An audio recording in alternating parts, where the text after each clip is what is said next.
بسم اللہ الرحمن الرحیم اعوذ باللہ من الشیطان اللعین الرجیم بسم اللہ الرحمن الرحیم وبہ نستعین وہو خیر ناصر ومعین الحمدللہ رب العالمین وصلی اللہ علی محمد وآلہ الطیبین الطاہرین المعصومین۔ ہماری گفتگو کتاب المقاصد کے دوسرے حصے کتاب البیع کے مباحث میں جاری ہے، اور آج کے درس کا عنوان چوتھی تنبیہ سے متعاطیان کے قصد کے لحاظ سے معاطات کی اقسام کے اس بحث کا دوسرا حصہ آگے ہم جاری رکھنا چاہتے ہیں۔ گزشتہ درس کے اندر متعاطیان کے قصد کے لحاظ سے جو اقسام ہیں ان میں سے پہلی قسم بیان ہوئی، اور اس کا دوسرا حصہ آج بیان ہونے جا رہا ہے۔ تو اس اعتبار سے آج کے ہمارے درس کے اہم عناوین میں سے چند اہم عنوان اس طرح سے ہیں کہ پہلا عنوان دوسری قسم یعنی تملیک کے مقابلے میں تملیک، اور دوسری قسم میں جو اشکال پایا جاتا ہے، جو مناقشہ ہے، وہ بیان ہوگا، اور اس کے بعد پھر تیسری قسم جو تملیک کے مقابلے میں اباحہ ہے، اور پھر چوتھی قسم اباحے کے مقابلے میں اباحہ۔ چونکہ متعاطیان اپنے قصد کے عنوان سے جس طرح یہ معاملہ انجام دیتے ہیں، تو اس قصد کو نظر میں رکھتے ہوئے کس طرح تقابل ایجاد ہوتا ہے، اس اعتبار سے یہ چند اقسام ہمارے سامنے ہیں کہ جن میں آج کے درس کے اندر دوسری قسم سے آغاز ہو رہا ہے۔ تو اس اعتبار سے چلتے ہیں اپنے اس پہلے عنوان کی طرف جو دوسری قسم ہے، کہ اس دوسری قسم میں در واقع تملیک کے مقابلے میں تملیک ہے۔ دو فعل ہیں، ایک فعل جب موتی انجام دیتا ہے تو اس فعل کو وہ دوسرے کے یعنی مد مقابل کے فعل کے مقابلے میں قرار دیتا ہے۔ اگر وہ مالک بنا رہا ہے اسے کسی چیز کا، قصد تملیک سے اسے وہ کوئی چیز عطا کر رہا ہے، تو وہ اس نیت سے ہے، اس قصد سے ہے کہ مد مقابل جو اس کا طرف ہے وہ بھی تملیک کرے، وہ بھی اس طرح کا فعل انجام دے۔ تو یوں تملیک کے مقابلے میں تملیک یہاں پر مد نظر ہے۔ شیخ انصاری فرماتے ہیں ثانیہا یعنی ان اقسام میں سے دوسرا قسم یہ ہے کہ ان یقصد کل منہما تملیک الآخر ما لہ بإزاء تملیک ما لہ ایاہ، کہ ان میں سے ہر ایک ارادہ رکھتا ہے دوسرے کو اپنے مال کی نسبت مالک بنانے کا، بإزاء تملیک ما لہ ایاہ، کس کے مقابلے میں؟ کہ وہ جو دوسرا شخص ہے وہ اپنے مال کی تملیک کرے یا ہو اس پہلے شخص کو۔ بس یوں تملیک در مقابل تملیک یہاں پر مد نظر ہے۔ فیکون تملیکا بإزاء تملیک، لہذا تملیک در مقابل تملیک ہو جائے گی اس طرح کے قصد میں۔ بس نتیجہ یہ نکلتا ہے کہ فالمقابلۃ بین التملیکین للملکین، یہاں پر مقابلہ گفتگو جو ہے وہ دو تملیک کے درمیان ہے، نہ دو ملک کے درمیان۔ ملکین سے مراد یعنی دو مال، یہاں دو مال کے درمیان مقابلہ نہیں ہے جس طرح گزشتہ پہلی قسم کے اندر مال کے مقابلے میں مال تھا، اور وہاں پہ تملیک کی جا رہی تھی مد مقابل شخص کے مال کے مقابلے میں اس کے مال کو اور عوض کو نظر میں رکھا جا رہا تھا۔ لیکن یہاں پر جو تملیک ہے یہاں پر جو قصد ہے اور مقابلہ جو انجام پا رہا ہے وہ دو تملیک کے درمیان۔ اس اعتبار سے آقا فرماتے ہیں کہ اب جہاں پر جب دو تملیک کے درمیان گفتگو اور مقابلہ ہے تو والمعاملۃ متقومۃ بالعطاء من الطرفین، معاملہ یہاں پر قوام پاتا ہے دو طرف کی جانب سے عطا سے، یعنی یہاں پر در واقع قصد فعل کے اوپر چلا گیا ہے کہ میں یہ کام انجام دے رہا ہوں، یہ تملیک انجام دے رہا ہوں تملیک کے مقابلے میں۔ تو اس طرح جو ہے جب تک وہ دوسرا فعل متحقق نہیں ہوتا، دوسرے کی جانب سے وہ تملیک وہ عطا متحقق نہیں ہوتی، تو یہاں معاملہ قوام نہیں پاتا، کہ معاملہ تحقق نہیں پائے گا۔ گزشتہ صورت کے اندر ہم نے کہا تھا کہ جیسے ہی پہلے شخص نے عطا کیا اور دوسرے شخص نے اخذ کیا، معاملہ متحقق ہو گیا، لیکن یہاں پر کہتے ہیں کہ نہیں، دو طرف کی عطا کے بغیر معاملہ کامل نہیں ہے اور تحقق نہیں پاتا۔ تو یوں معاملے کا قوام یہاں پر دو طرف کی عطا سے ہے، چونکہ تملیک در مقابل تملیک ہے۔ اگر یہ تملیک کر رہا ہے تو اس کا قصد یہ ہے کہ مد مقابل بھی تملیک کرے، یعنی وہاں پر بھی وہ عطا جو ہے صادر ہو، تب جا کے یہ معاملہ وجود پائے گا اور تحقق پائے گا۔ یہی وجہ ہے کہ اسی ہی نقطے پر جو متفرع بات ہوتی ہے وہ یہ کہ فلو ماد الثانی قبل الدفع لم يتحقق المعاطات، اگر وہ دوسرا شخص اپنا مال دفع کرنے سے پہلے مر جاتا ہے تو معاطات تحقق نہیں پاتا، معاطات وجود میں نہیں آتا۔ اب یہاں پر جب یہ دوسری قسم آپ کے سامنے آ گئی کہ یہاں تملیک کے مقابلے میں تملیک مد نظر ہے، تو اس دوسری قسم میں اشکال کیا ہے؟ یعنی ہم اس دوسری قسم کو کیا کہیں گے؟ اشکال در واقع اس ناحیت سے ہے کہ ہم اس کو بے نہیں کہہ سکتے۔ یہاں پر 4 احتمال مد نظر ہیں کہ یا ہم اس کو بے کہیں گے، یا ہم اس کو ہبہ کہیں گے، یا ہم اس کو صلح کہیں گے، یا ہم اس کو ایک مستقل معاوضہ جانیں گے۔ کیا کہیں یہاں پر؟ تو آغا شیخ انصاری رحمۃ اللہ علیہ فرماتے ہیں کہ وَهَذَا بَعِيدٌ عَنْ مَعْنَى الْبَيْعِ وَقَرِيبٌ إِلَى الْهِبَةِ الْمُعَوَّضَةِ۔ یہ جو معاملہ آپ نے دیکھا تملیک در مقابل تملیک، آغا فرماتے ہیں کہ یہ بیع کے معنی سے دور ہے اور ہبہ معوضہ کی معنی کے قریب ہے۔ چونکہ دیکھیں آپ بیع کا مطلب کیا ہے؟ بیع کا مطلب مبادلۃ مال بمال ہے، اور یہاں پر فعل در مقابل فعل ہے، تملیک در مقابل تملیک کے 2 فعل مد نظر ہیں، 2 تملیک مد نظر ہے، جبکہ یہاں 2 ملک 2 مال کے درمیان مقابلہ نہیں ہے، جیسے پیچھے آقا نے بیان کیا۔ جب 2 مال کے درمیان مقابلہ نہیں ہے، تبادلہ نہیں ہے، ایک مال کو دوسرے مال کے مقابلے میں نظر میں نہیں رکھا گیا بلکہ ایک تملیک کو دوسری تملیک کے مقابلے میں نظر میں رکھا گیا ہے، تو یقیناً یہ جو معاملہ ہوگا وہ بیع کی معنی سے دور ہو جائے گا اور ہبہ معوضہ کے قریب ہو جائے گا۔ کیوں ہبہ معوضہ کے قریب ہوتا ہے؟ فرماتے ہیں کہ لِقَوْنِ كُلٍّ مِّنَ الْمَالَيْنِ خَالِيًا عَنِ الْعِوَضِ، چونکہ دونوں طرف جو مال موجود ہیں وہ عوض سے خالی ہیں۔ یعنی آپ دیکھیں کہ میں یہاں پر تھوڑی سی توضیح دے دوں کہ عوض یعنی اس کا مطلب یہ ہے کہ آپ نے جب یہاں تملیک در مقابل تملیک کی تو فعل کو نظر میں رکھا، یعنی اپنی عطا کو دوسرے کی عطا کے مقابلے میں نظر میں رکھا، اور یہاں وہ جو مال آپ دے رہے ہیں اس مال کے لیے عوض یعنی دوسرا مال نظر میں رکھ رہے ہیں نہیں، قسط کے اندر دوسرا مال بے عنوان عوض مد نظر نہیں ہے اس مال کے مقابلے میں جو آپ دے رہے ہیں۔ تو یہاں پر وہ دونوں طرف اس طرح سے ہیں کہ جو مال دیا جا رہا ہے اس کے لیے مد مقابل دوسرا مال نظر میں نہیں ہے، بس وہ مال جو دیا جا رہا ہے وہ عوض سے خالی ہو جاتا ہے۔ اور ہم پہلے بیان کر چکے ہیں ہبے کے اندر کہ ہبہ چاہے معوضہ ہو، ہبہ چاہے غیر معوضہ ہو، دونوں صورتوں میں تملیک ہبے کے اندر جو ہے وہ اس طرح سے نہیں ہے کہ یعنی آپ عوض کو نظر میں رکھ رہے ہوں مد مقابل سے، نہیں۔ ہاں اگر ہبہ معوضہ میں عوض نظر میں رکھا جاتا ہے تو ہم نے وہاں پر عرض کیا تھا کہ یہ عوض شرط کی بنیاد پر ہے کہ اگر وہ مد مقابل عوض نہیں دیتا جس کو ہبہ دیا، جس کو وہ چیز دی گئی ہے، وہ عوض نہیں دے گا اس واہب کو، تو واہب کو خیار حاصل ہوگا زیادہ سے زیادہ۔ لیکن ہبے کے اندر وہ جو مال دے رہا ہوتا ہے وہ اصل اس عوض سے خالی ہوتا ہے۔ تو یہاں پر بھی آقا فرماتے ہیں کہ یعنی یہ جو معاملہ انجام پا رہا ہے تملیک در مقابل تملیک، دونوں مال خالی ہیں اسی عوض سے۔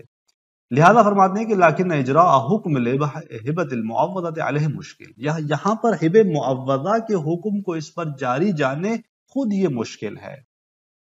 کیوں یہاں پر یہ مشکل ہے؟ فرماتے ہیں کہ اذ لو لم یملکہ الثانی ہنا لم یتحقق تملیک من الاول۔ تھوڑی سی دقت چاہیے ہوگی یہاں پہ۔ دیکھیں آگا فرماتے ہیں کہ کیوں ہبہ معوضہ یہاں پر مشکل ہے؟ اس لیے کہ دوسرا جب اس پہلے کو مالک نہ بنائے اور یہاں پر تو لم یتحقق، یہاں ہونا یعنی اس معاملے کے اندر جو یہ انجام پا رہا ہے تملیک در مقابل تملیک، یہاں اگر وہ دوسرا اس پہلے کو مالک نہیں بناتا یعنی اس کی جانب سے اگر فعل وہ تملیک صادر نہیں ہوتی تو لم یتحقق تملیک من الاول، تو گویا ابتدا سے یعنی اس اول سے ہی تملیک متحقق نہیں ہوئی، یعنی وہ جو پہلی تملیک ہوئی تھی، پہلے شخص نے جو چیز عطا کی تھی تملیک کی تھی، در واقع اس کی تملیک بھی لغو ہو گئی۔ تو یہاں پر آپ دیکھیں کہ آیا ہبہ معوضہ میں ایسا ہوتا ہے؟ ہبہ معوضہ میں تو ایسا نہیں ہوتا۔ ہبہ معوضہ میں جب واحد کوئی چیز دیتا ہے ولو مد مقابل اس کے لیے یہ شرط قرار دیتا ہے کہ وہ عوض دے گا، لیکن اب اگر وہ دوسرا شخص عوض نہیں دیتا ہبہ معوضہ کے اندر تو آیا واحد نے جو چیز دی ہے وہ لغو ہو جاتی ہے؟ نہیں، ہبہ معوضہ کے اندر ایسا نہیں ہے۔ واحد نے جو چیز دی ہے ہبہ کی ہے وہ لغو نہیں ہوتی، ہاں زیادہ سے زیادہ اسے خیار حاصل ہوتا ہے کہ جب دوسرا اپنی شرط پہ عمل نہیں کرتا۔ ہبہ معوضہ یہاں پہ ٹوٹتا نہیں ہے، باطل نہیں ہوتا، لغو نہیں ہوتا، لیکن یہاں پر ہم دیکھ رہے ہیں کہ اگر دوسرا تملیک نہیں کر رہا تو وہ پہلی تملیک ہی کأن لم یکن ہو جاتی ہے، گویا تملیک از اول جو ہے وہ واقع ہی نہیں ہوئی۔ لأنه انما ملکہ بإزاء تملیکہ، کیوں؟ اس لیے کہ اس پہلے نے اسے مالک بنایا تھا اس کی تملیک کے مقابلے میں۔ فَمَن لَّمْ يَتَحَقَّقْ تَمْلِيكُ الثَّانِي لَمْ يَتَحَقَّقْ تَمْلِيكُهُ. اب جب دوسری تملیک جو ہے، دوسرے کی تملیک متحقق نہیں ہوئی تو پہلے کی تملیک بھی تحقق نہیں پائے گی. تو یوں آگا دیکھتے ہیں، فرماتے ہیں کہ اس طرح ہم نے تو کہا کہ اس پر بیع صدق نہیں کرتا، اب تو ہم دیکھ رہے ہیں کہ اس پر ہبہ معوضہ کا حکم جاری ہو، گرچہ اس کو ہم نے ہبہ معوضہ کہا لیکن احکام ہبہ معوضہ اس پر جاری ہوں، یہ ذرا یہاں پر مشکل نظر آ رہا ہے. لیکن پھر یہاں پر استدراک کرتے ہیں کہ شاید کوئی آ کر یہ کہے کہ وہ جو پہلی تملیک واقع ہوئی ہے وہاں پر یعنی دوسری تملیک جو ہے وہ دائی کے عنوان سے نظر میں تھی، عوض اور رکن کے عنوان سے نظر میں نہیں تھی. یعنی دوسری تملیک کو دائی کے عنوان سے نظر میں رکھا گیا تھا، ایک شرط کے عنوان سے نظر میں رکھا گیا تھا، جس طرح ہبہ معوضہ کے اندر اس دوسرے عوض کو شرط کے عنوان سے نظر میں رکھا جاتا ہے. تو یہاں پر بھی یہ ممکن ہے کوئی آ کر کہے کہ تملیک کے اول ممکن ہے کہ ملحوظ ہو دائی کی بنیاد پر، نہ عوض کی بنیاد پر. جب دائی کی بنیاد پر ہے تو دائی یعنی شرط کی بنیاد پر ہے. اب اگر طرف اس پہ عمل نہیں کرتا، تملیک ثانی انجام نہیں پاتی، تو زیادہ سے زیادہ معاملہ باطل نہیں ہوتا، یہ ہے کہ اس پہلے شخص کو خیار حاصل ہوتا ہے. تو لذا آگا کہتے ہیں کہ الا، مگر یہ کہ ان یکون تملیک الاخر له ملحوظا عند تملیک الاول على نحو الداعی، کہ وہ دوسرے کی تملیک اس پہلے کے لیے ملحوظ ہو اس پہلی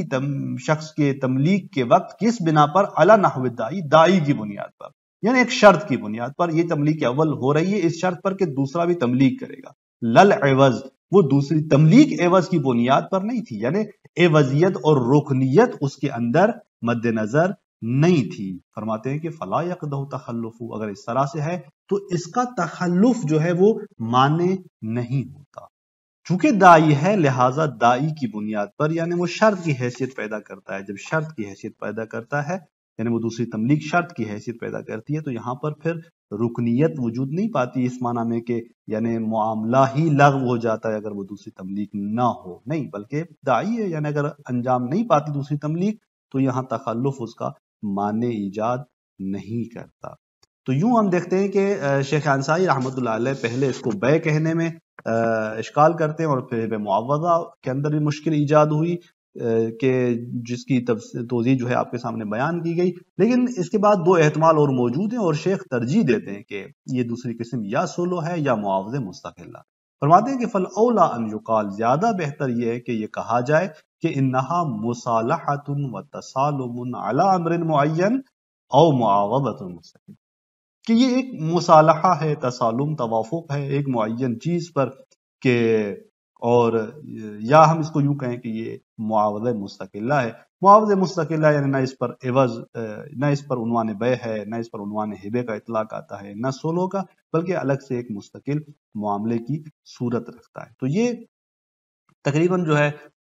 شیخ انصاری رحمۃ اللہ علیہ اس پر اس طرح سے اشکال کرتے ہیں. اس کے بعد تیسری جو ہمارے پاس قسم ہے یہاں پر وہ تملیک کے مقابلے میں اباحہ ہے، یعنی یہ شخص اباحہ کر رہا ہے، پہلا موتی جو ہے وہ عطا کر رہا ہے اباحے کے عنوان سے، البتہ اس کا قصد یہ ہے کہ مد مقابل شخص جو ہے وہ اسے اپنے مال کی نسبت مالک بنائے. ظاہر سی بات ہے جب یہ اباحہ کر رہا ہے کہ دوسرا اس کو عوض دے گا تو وہ دوسرا جب عوض دے گا تو وہ اسے مالک بنائے گا، اس طرح کا قصد یہاں پر مد نظر ہے. ثالثھا، تیسری قسم، ان یقصد الاول اباحۃ مالہ بعوض، پہلا شخص قصد کرتا ہے اپنے مال کے اباحے کا عوض کے مقابلے، فیقبل الاخر، دوسرا قبول کرتا ہے، بأخذہ ایاہ، اسے لینے سے، یعنی دوسرا شخص جو ہے بأخذہ، اسی مال کو جب اسے لیتا ہے تو وہ قبول کرتا ہے یاہو، اسی چیز کو، یعنی کہ وہ اسے جو ہے عوض دے گا.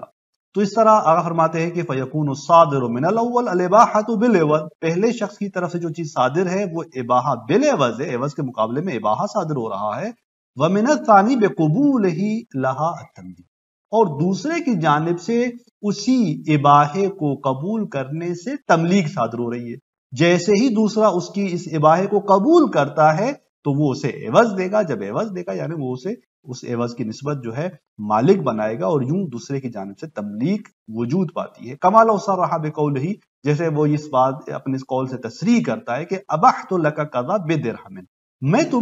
تمہارے لیے فلاں چیز جو ہے مباح قرار دیتا ہوں، البتہ بدرہم، درہم کے مقابلے میں، کہ بدرہم یہاں پر اشارہ ہے اس دوسرے کی جانب سے تملیک کا، کہ وہ جب اس کو قبول کرتا ہے اباحے کو تو وہ اس کے مقابلے میں اسے تملیغ کہتا ہے۔ تو یہ تیسری قسم اس طرح تملیغ کے مقابلے میں اباحے کی ہے، اور اس کے بعد چوتھی قسم جو یہاں پر شیخ بیان فرماتے ہیں اباحے کے مقابلے میں اباحہ ہے، یعنی یہاں پر پہلا شخص جیسے وہ چیز اپنی دیتا ہے اباحے کا قصد کرتا ہے، تو مد مقابل سے اباحہ ہی جو ہے اس کے مقابلے میں وہ یہ مباح قرار دے رہا ہوتا ہے۔ رابعہا فرماتے ہیں کہ ان یقصد کل منہما الاباحۃ بازاء اباحۃ الاخر، ان میں سے ہر ایک اباحے کا ارادہ کرتا ہے دوسرے کے اباحے کے عوض، یعنی اس دوسرے کے اباحے میں یعنی دوسرے کا جو اباحہ ہے وہ رکنیت اور عوضیت یہاں پر رکھتا ہے، اس معنی میں کہ اگر دوسرا اباحہ نہیں کرتا تو یہاں معاطات تحقق نہیں پائے گا، جس طرح دوسری قسم میں دوسرے کی تملیک رکنیت پیدا کر رہی تھی، اور یہاں چوتھی قسم میں دوسرے کا اباحہ رکنیت پیدا کر رہا ہے کہ اگر یہ اباحہ حاصل نہیں ہوتا تو وہ پہلا اباحہ ہی دروا کے